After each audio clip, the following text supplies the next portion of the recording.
अस्सलाम वालेकुम students, welcome to introduction to ICT course. Introduction to ICT के course में प्रीवियसली हमने पढ़ा कि किस तरह से हम आउटपुट को फॉर्मेट कर सकते हैं और किस तरह से हम अपने प्रोग्राम को डिबग करते हैं। जब हमने आउटपुट फॉर्मेटिंग के बारे में पढ़ा तो उसमें हमने एस्केप सीक्वेंसेस को भी डिस्कस किया, हमने लाइन एंडिंग को भी डिस्कस किया, हमने लाइन सेपरेटर्स को भी डिस्कस किया या प्रिंट सेपरेटर्स को भी डिस्कस किया। और जब हमने डिबगिंग को डिस्कस किया तो हमने देखा कि डिबगिंग हमारे पास एक ऐसा प्रोसेस है जिसमें हम ये ट्रैक करते हैं और ये आइडेंटिफाई करते हैं कि हमारे कोड में कहाँ पे एरर मौजूद है। वो एरर तीन तरह का हो सकता है। सबसे पहले हमने डिस्कस किया या तो वो सिंटेक्स टाइप एरर हो सकता है, या फिर वो रन टाइम एरर हो सकता है, या फिर हमारे पास वो लॉजिकल एरर हो सकता है। नाउ मूविंग फॉरवर्ड हम डिस्कस करेंगे कि पाइथन में वेरिएबल क्या होता है, क्या रूल्स हैं वेरिएबल को डिक्लेयर करने के, और वेरिएबल का नाम रखने के क्या रूल्स हम फॉलो करेंगे, और कितने डेटा टाइप्स आपके पास पाइथन लैंग्वेज के अंदर अवेलेबल है। So let's have a look at the content of this lecture. सबसे पहले हम डिस्कस करेंगे कि वैल्यू और टाइप क्या होता है और वैल्यू को किस तरह से हमें वेरिएबल को असाइन करना है। फिर हम ये भी डिस्कस करेंगे कि कौन से रूल्स हैं जिन्हें हम फॉलो करके वेरिएबल का नाम वैलिड नेम असाइन कर सकते हैं उसे। फिर हम वेरिएबल नेम और कीवर्ड्स में क्या रिस्ट्रिक्शन है हम उसको भी डिस्कस करेंगे। फिर हम स्टेटमेंट क्या होती है ये डिस्कस करेंगे, और उसके बाद हम डिस्कस करेंगे कि पाइथन में कितनी डेटा टाइप्स अवेलेबल है। So let's have a look at the value and type. Value हमारे पास बेसिकली वो लेटर या वो नंबर है जो कि प्रोग्राम मैनिपुलेट करता है, ठीक है, जो कि आपका प्रोग्राम उस पर कोई ना कोई प्रोसेस कर रहा होता है। बेसिकली वो नंबर्स या वो लेटर जो जिन पे ऑपरेशन परफॉर्म होते हैं वाइल प्रोग्रामिंग, हम कहते हैं वो वैल्यू होती है, ठीक है। सो वैल्यू बेसिकली कोई कैरेक्टर है, कोई भी नंबर हो सकता है, या कोई भी लॉजिकल ऑपरेटर हो सकता है, ठीक है, कोई भी लॉजिकल वैल्यू हो सकती है। हम कहते हैं जब हम कह रहे हैं कोई कैरेक्टर होता है तो हम कहते हैं बेसिकली हमारा कोई सीक्वेंस ऑफ कैरेक्टर भी हो सकता है। तो सीक्वेंस ऑफ कैरेक्टर हम कहते हैं उसे स्ट्रिंग। हमारी कोई नंबर हो सकता है, तो नंबर हमारे पास या तो इंटीजर टाइप नंबर्स होते हैं या फिर डेसिमल नंबर्स होते हैं। तो इंटीजर टाइप नंबर या फिर फ्लोटिंग टाइप नंबर हो सकते हैं, या फिर हमारे पास जो वैल्यू आप असाइन कर रहे हैं वो यस और नो या वन और जीरो हो सकती है। तो हम कह रहे हैं ये वो बूल टाइप हो सकती है। हम कह रहे हैं कि हमारा जो इंटरप्रेटर है वो डिसाइड करता है वाइल स्टोरिंग आर डेटा कि हमारे वैल्यू की जो टाइप है वो क्या स्टोर होनी चाहिए। हम ऑलरेडी अपने प्रीवियस वीक में डिस्कस कर चुके हैं जब हमने इंट्रोडक्शन टू पाइथन पढ़ा कि पाइथन हमारी डायनामिकली टाइप लैंग्वेज में आती है। अब हमने उस वक्त भी हमने डिस्कस किया कि स्टैटिकली टाइप्ड और डायनामिकली टाइप लैंग्वेजेस में डिफरेंस क्या होता है। Let's have a recap. हम कहते हैं स्टैटिकली टाइप लैंग्वेजेस वो लैंग्वेजेस हैं जो कि आपके कंपाइल टाइम पे आपके डेटा टाइप को डिसाइड करते हैं। आपको कंपाइल टाइम पे पता होना चाहिए कि डेटा किस टाइप का यूजर एंटर करेगा, ठीक है। जैसे हमारे पास सी प्लस प्लस लैंग्वेज है, सी लैंग्वेज है, जावा है। ये सारी वो लैंग्वेजेस हैं जो कि हमें कंपाइल टाइम पे एक्वायर करती हैं कि डेटा की टाइप क्या है, और अगर आप डेटा टाइप ना डिफाइन करें तो ये एरर जनरेट करती हैं। हमारे पास कुछ लैंग्वेजेस जिनमें पाइथन, पर्ल, जावास्क्रिप्ट, ये वो लैंग्वेजेस हैं जो कि डायनामिकली टाइप लैंग्वेजेस में आती हैं। इसका मतलब है कि ये कंपाइल टाइम पे डिसाइड नहीं करती कि आपके डेटा का टाइप क्या होगा, बल्कि ये रन टाइम पे डिसाइड करती हैं वाइल डिसाइडिंग द वैल्यू कि किस टाइप की वैल्यू यूजर एंटर कर रहा है। उस वैल्यू के हिसाब से आपके जो वेरिएबल का नाम है, उस वेरिएबल की टाइप है, उसे डिसाइड किया जाता है, right. So I hope you are quite clear about statically typed languages and dynamically typed languages. फिर हम डिस्कस करते हैं कि वेरिएबल बेसिकली क्या है। जब हम वैल्यू की बात करते हैं तो वैल्यू हम हमेशा किसी न किसी वेरिएबल को असाइन करते हैं। जैसे कि अगर हम कहें एज, एज अगर 21 है तो हम 21 वैल्यू हम एज के वेरिएबल को असाइन कर रहे हैं, ठीक है। नेशनैलिटी अगर हम वेरिएबल रख रहे हैं तो नेशनैलिटी के अंदर जो वैल्यू हम स्टोर करेंगे वो होगी पाकिस्तानी, ठीक है। इसी तरह से अब हम देखते हैं वेरिएबल बेसिकली होता क्या है। वेरिएबल कोई भी रिजर्व्ड मेमोरी लोकेशन है जिसके अंदर आप कोई ना कोई वैल्यू स्टोर करेंगे। हम कंप्यूटर मेमोरी की जब बात करते हैं तो कंप्यूटर मेमोरी बेसिकली एड्रेसेस है, ठीक है। तो जब आप वेरिएबल का नाम रखते हैं तो उस वेरिएबल के नाम के साथ कुछ मेमोरी एड्रेसेस जो हैं वो रिजर्व हो जाते हैं जिनके ऊपर आप अपने वेरिएबल का की वैल्यू स्टोर कर सकते हैं। ठीक हो गया? Variable is the name that refers to a value. ठीक है, तो वो जो नाम है बेसिकली वेरिएबल का वो एक रेफरेंस हो गया आपकी वैल्यू को पॉइंट आउट करने के लिए। हम किसी भी वेरिएबल को वैल्यू खुद से असाइन करते हैं, ठीक है, by using assignment operators, by using assignment statement. For example, अगर मैं कहूँ कि मुझे एज को एक वैल्यू असाइन करनी है तो मैं कैसे असाइन करूंगी? Age is equal to 21।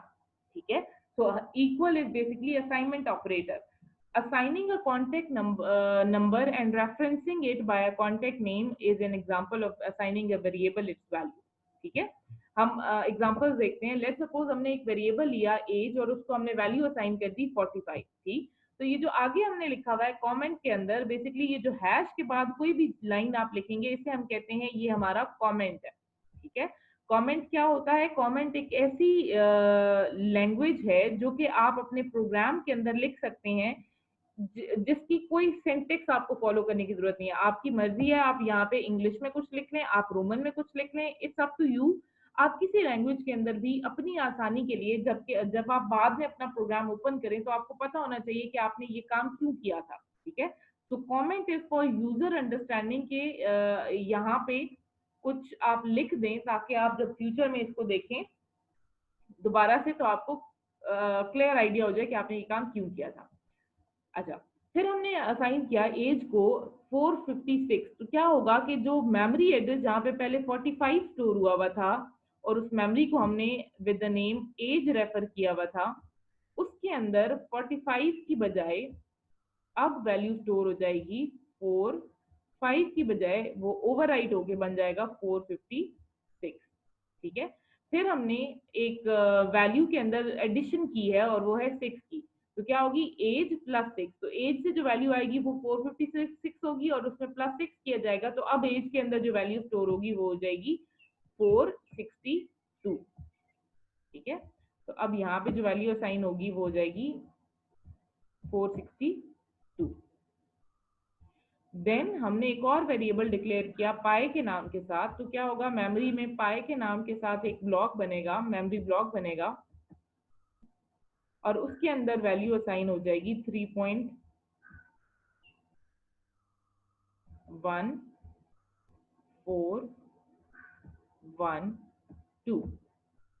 ठीक हो गया? फिर हमने एक और वेरिएबल असाइन किया नेम के नाम के साथ और उसके अंदर हमने एक स्ट्रिंग स्टोर कर दी पाकिस्तान। ठीक है, यहाँ पे लेते हम पाकि स्टोर कर देते हैं। ठीक है, उसके बाद दोबारा से इसी नेम की स्ट्रिंग को रीवैल्यू किया गया और उसके अंदर पाकिस्तानी की बजाय वैल्यू जो चेंज करके स्टोर की गई वो आई 5.5। ठीक, तो अब हम यहाँ पे जो वैल्यू हमने इरेज करके ओवरराइट करके उसको स्टोर कर दिया विच इज 5.5। ठीक, उसके बाद एक फंक्शन लिखा हुआ है प्रिंट टाइप नेम।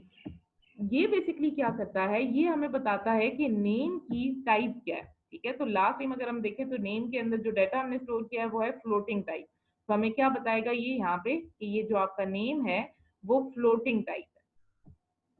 ठीक है, पॉइंट वाली वैल्यू हमारी बेसिकली फ्लोट कहलाती है। ठीक, तो हमें यहाँ पे पता चल जाएगा कि ये जो आपका नाम है वो क्लास फ्लोट से बिलोंग करता है। उसके बाद हम डिस्कस करते हैं कि हमारे पास क्या रूल्स हैं अगर हम नाम को डिक्लेयर करें तो उसके लिए। सबसे पहले तो आपका नाम जो आप रख रहे हैं वेरिएबल का वो मीनिंगफुल होना चाहिए। लेट्स सपोज आप नेम किसी का असाइन कर रहे हैं तो आप उसको, या फर्स्ट नेम है तो आप असाइन वेरिएबल का नाम रखेंगे फर्स्ट नेम। अगर लास्ट नेम एंटर करवाना यूजर से, वेरिएबल का नाम हम रखेंगे लास्ट नेम। ठीक है, वेरिएबल का नाम रखते वक्त आप कोई भी अल्फाबेट यूज कर सकते हैं। You want to use capital alphabet, you can use it. You want to use small alphabet, you can use it. अगर आप कोई स्पेशल सिंबल यूज करना चाहते हैं तो उसमें सिर्फ आपको अंडरस्कोर का सिंबल अलाउ है, इसके अलावा आपके पास कोई सिंबल अलाउ नहीं है। आप ठीक है, अगर आप अल्फाबेट यूज करना चाहें तो कैपिटल स्मॉल दोनों यूज कर सकते हैं। अगर आप स्पेशल सिंबल यूज करना चाहें तो अल्फाबेट यूज कर सकते हैं और कॉम्बिनेशन ऑफ नंबर्स भी हम यूज कर सकते हैं। ठीक है, लेकिन जब आप अपना वेरिएबल का नाम लिख रहे हैं तो आपकी स्टार्टिंग जो अल्फाबेट होगा वो या तो आपका कोई अल्फाबेट होगा या फिर आप स्पेशल कैरेक्टर अंडरस्कोर यूज कर सकते हैं। आप वेरिएबल का नाम नंबर से शुरू नहीं कर सकते, लाइक यू कांट राइट 1 2 8, ठीक है, ये वेरिएबल का नाम नहीं हो सकता। ठीक है, वेरिएबल का नाम A12 हो सकता है। ठीक है, दिस इज राइट, ये आप लिख सकते हैं। आप वेरिएबल का नाम अंडरस्कोर A12 भी रख सकते हैं, this is also right. But आप ये नहीं रख सकते कि आप रख दें 1 नम। ठीक है, ये गलत है। आप अपने अल्फाबेट को किसी भी नंबर से स्टार्ट नहीं कर सकते। आप चाहें तो आप num1 रख सकते हैं इसका नाम। ठीक है, स्टार्टिंग फ्रॉम अल्फाबेट, उसके बाद आप इसको कोई भी जो नंबर है वो असाइन कर सकते हैं। This is right, right. अच्छा, variable name can not start with a number, this is very important. फिर उसके बाद हमने पाइथन के इंट्रोडक्शन में भी पढ़ा कि पाइथन हमारी केस सेंसिटिव लैंग्वेज है। ठीक है, इसका मतलब है कि अगर आप एक वेरिएबल का नाम कैपिटल वी से रख रहे हैं और एक वेरिएबल का नाम स्मॉल वी से रख रहे हैं तो ये दो डिफरेंट वेरिएबल्स हैं, ये एक वेरिएबल नहीं है। ठीक है, फिर हम डिस्कस करते हैं कि कीवर्ड किस तरह से आपको डिफरेंशिएट करते हैं फ्रॉम वेरिएबल नेम। हमारे पास पाइथन लैंग्वेज के अंदर 29 कीवर्ड्स ऑलरेडी मौजूद हैं। ये कीवर्ड्स ऑलरेडी आपकी प्रोग्रामिंग लैंग्वेज में रिजर्व किए हुए हैं, जो कि आपके इंटरप्रेटर को इंस्ट्रक्ट करते हैं कि उन्होंने क्या काम करना है। तो इनको आप वेरिएबल नेम के तौर पे इस्तेमाल नहीं कर सकते। इनके अलावा आपको using your by following the rules of variables आप कोई भी नाम रख सकते हैं अदर देन दीज 29 वर्ड्स। ठीक हो गया। अब हम डिस्कस करते हैं कि स्टेटमेंट क्या होती है। स्टेटमेंट बेसिकली वो इंस्ट्रक्शन है जो कि आपका इंटरप्रेटर एग्जीक्यूट करता है। It could be a print statement, it could be addition of two numbers, it could be creating a variable, ठीक है, it could be evaluating variables, कुछ भी हो सकता है जो कि आप अपने प्रोग्राम के अंदर लिखते हैं। तो बेसिकली हम कह सकते हैं कि हमारा computer program is combination of statement जो कि हमारे कंप्यूटर को बताता है कि क्या करना है। ठीक है, जब हमने कंप्यूटर प्रोग्राम के बारे में पढ़ा था अपने लास्ट वीक के लेक्चर में, तो हमने कहा था कंप्यूटर प्रोग्राम हमारे पास एक ऐसा प्रोग्राम है जो कि सेट ऑफ इंस्ट्रक्शंस है या सेट ऑफ स्टेटमेंट्स है, जिसको जो कि हमें हमारे इंटरप्रेटर को बताता है कि उसे क्या स्पेसिफिक काम परफॉर्म करना है। ठीक है, हम अपने प्रोग्राम में इनपुट देते हैं, उस पर आउटपुट, उस पर प्रोसेसिंग होती है और उससे आउटपुट जनरेट होती है। हमने ये भी डिस्कस किया था कि हम अपने प्रोग्राम को से रिक्वायर्ड आउटपुट जनरेट करने के लिए उसे सब मॉड्यूल्स में भी डिवाइड करते हैं, राइट। नाउ मूविंग फॉरवर्ड हम देखेंगे कि पाइथन हमें कितने डेटा टाइप्स प्रोवाइड करता है फॉर असाइनिंग वैल्यू। पाइथन में जो डेटा टाइप्स अवेलेबल हैं वो है number, list, tuple, string and dictionary. We will discuss one by one in our later lectures. First of all, we will discuss what is a number in this lecture. Number basically हमारे पास कोई भी mathematical object जिसको हम count करें या मैयर करें उसको label करने के लिए हम यूज करते हैं। हमारे पास पाइथन के अंदर दो टाइप के नंबर्स मौजूद हैं, एक हमारे पास इंटीजर है और एक हमारे पास फ्लोटिंग टाइप नंबर्स है। इंटीजर नंबर वो हैं जिनमें हमारे पास डेसिमल मौजूद नहीं होता, जैसे कि 5, 10, 100, 20, 30, ये हमारे पास इंटीजर टाइप वेरिएबल्स है। इंटीजर को पाइथन में एब्रिवेट किया जाता है INT के साथ। हमने जब भी वेरिएबल असाइन करना है इंटीजर टाइप, तो हमें ये चीज याद रखनी है कि हम कोई सिंबल इंटीजर टाइप में असाइन नहीं कर सकते और कोई सेपरेटर यूज नहीं कर सकते, like num3 is equal to $5 1 to 5 comma 123.99. This is wrong. We can't use a special symbol $sign here and we cannot use a separator here, right? तो हमें अगर असाइन करनी है वैल्यू तो हम लिखेंगे अंडर 5 1 2 3, उसके बाद इंटरप्रेटर खुद डिसाइड करेगा कि ये कितने प्लेस की वैल्यू है। Number 2 is floating type numbers. Floating type numbers वो हैं जिनमें डेसिमल इंक्लूडेड होता है, जैसे कि हमारे पास 5.1 5.2 4.8, ये नंबर सारे डेसिमल नंबर्स हैं और पाइथन में हम इन्हें एब्रिवेट करते हैं एज फ्लोट। इसके बाद हमारे पास है स्ट्रिंग। स्ट्रिंग हमारे पास सीक्वेंस ऑफ कैरेक्टर्स है जिन्हें हम सिंगल कोट या डबल कोट के अंदर इनक्लोज करते हैं। ठीक है, जैसे कि एग्जांपल अगर हम देखें तो Python is a very simple language, is a string. इसको हमने डबल कोट्स के अंदर इम्बेड किया, या फिर हम इसे सिंगल कोट के अंदर भी इम्बेड करके लिख सकते हैं। अब हमने अगर किसी स्ट्रिंग को किसी वेरिएबल को असाइन करना है तो उसके लिए सिंटेक्स क्या है कि हम स्ट्रिंग नेम रखेंगे, उसके बाद इन्वर्टेड डबल कोट्स या सिंगल कोट्स के अंदर अपनी स्ट्रिंग को लिखेंगे। जैसे कि str हमने स्ट्रिंग का नाम रखा और उसको हमने जो वैल्यू असाइन की है वो है डबल कोट्स के अंदर पाइथन या फिर सिंगल कोट्स के अंदर पाइथन।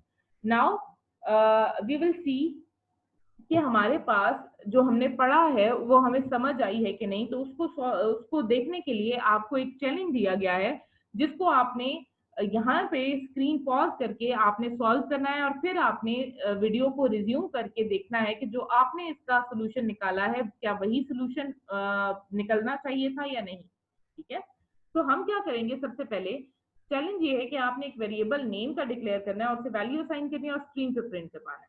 ठीक, दूसरा चैलेंज है कि आपने CGPA एक वेरिएबल असाइन करना है, उसमें आपने वेरिएबल की टाइप डिक्लेयर करनी है और फिर उसके बाद आपने उसे स्क्रीन पे प्रिंट करवाना है। Third one is you have to declare a phone number variable and assign it a value and print it on screen.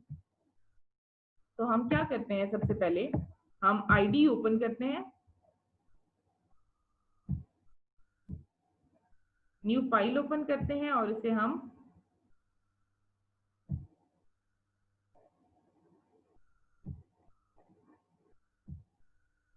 Dot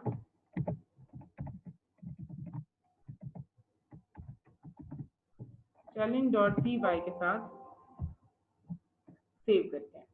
सबसे पहला काम क्या है कि हमने एक वेरिएबल डिक्लेयर करना है नेम के साथ।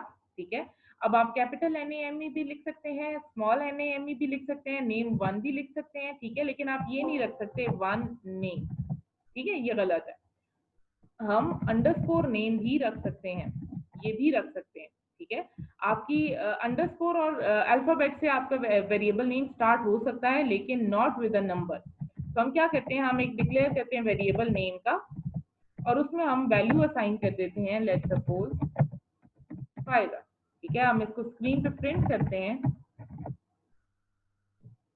नेम, लेट्स सपोज यूजर को पता होना चाहिए कि वो क्या प्रिंट करवाया, name is equal to name. हमने ऑलरेडी डिस्कस किया प्रीवियस वीडियो के अंदर कि अगर आप इन्वर्टेड कॉमा के अंदर कोई चीज लिखेंगे तो वो एज इट इज स्क्रीन पे प्रिंट होगा, और जब आप विदाउट इन्वर्टेड कॉमा उसे लिखेंगे तो वो वैल्यू एक्चुअली उसकी स्क्रीन पे प्रिंट होगी। तो अब हम क्या करते हैं, हम इसे सेव करते हैं और रन करके देखते हैं,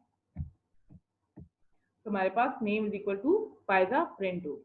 ठीक है, अब हम क्या करते हैं कि हम देखते हैं कि ये फायजा की जो टाइप है वो क्या है, जो नेम है, जो हमने नेम की टाइप क्या बनती है। तो हम क्या लिखेंगे, हम लिखेंगे प्रिंट टाइप नेम। ठीक है, कि नेम की टाइप क्या है वो भी स्क्रीन पे प्रिंट हो। सेव करते हैं और फिर हम इसे रन करते हैं। जब हमने रन किया तो हमें पता क्या चला कि जो आपने वेरिएबल डिक्लेयर किया है ये क्लास स्ट्रिंग से है।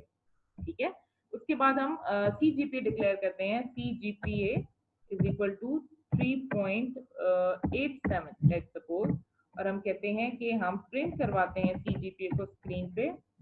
हम लिखेंगे CGPA is equal to CGPA। ठीक, और उसके बाद हम इसकी टाइप भी प्रिंट करवा के देख लेते हैं, print type of CGPA।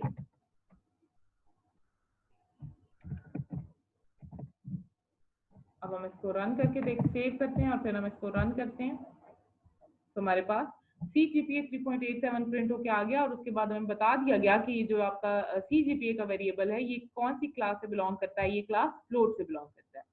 Next हमारे पास है कि हमने फोन नंबर असाइन करना है। ठीक है, तो फोन नंबर के लिए हम फोन अंडरस्कोर नंबर। ठीक है, तो हमने ऑलरेडी डिस्कस किया कि जब भी हम वेरिएबल का नाम लिख रहे हैं तो हमारे पास या तो हमारे पास अल्फाबेट्स है या फिर हमारे पास अंडरस्कोर मौजूद है या फिर हमारे पास डिजिट्स मौजूद है। तो हम स्पेस नहीं रख सकते स्पेशल कैरेक्टर। ठीक है, तो हमने अंडरस्कोर उसके दरमियान में लिखा, हम लिखते हैं let's suppose 00345 anything like this।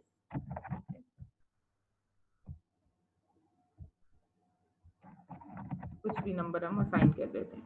ठीक, अब हम प्रिंट करते हैं स्क्रीन पे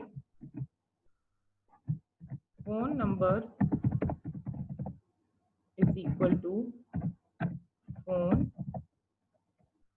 अंडरस्कोर नंबर, और हम प्रिंट करते हैं टाइप इसकी अगर